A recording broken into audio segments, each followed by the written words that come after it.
Isinagawa ngayong araw ang isang year-end event sa loob ng RTV Laboratory kung saan tumpok ang isang film viewing na nagsilbing pinal na pagsusulat ng mga second-year BA Communication students.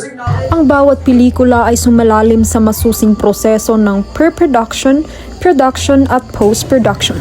Mula sa pagbuo ng konsepto at script hanggang sa pagkuha ng eksena, pag-edit at disenyo ng tunog.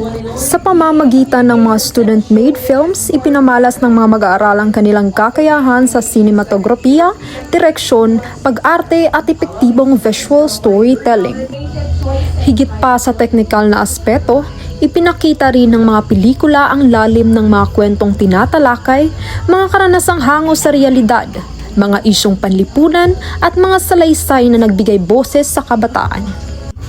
Ang film viewing ay hindi lamang naging pagtatanghal ng output, kundi isang critical na pagsusuri kung saan tinalakay ang lakas at kahinaan ng bawat produksyon bilang bahagi ng akademikong pagkatuto.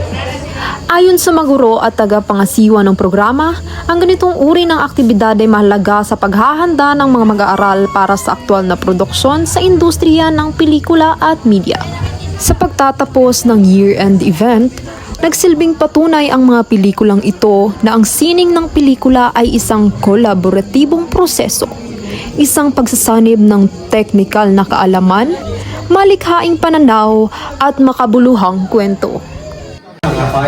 Ang nagsuot siya dato ay si Chaira. All the time yun na, all throughout the film, si Chaira o si Fred,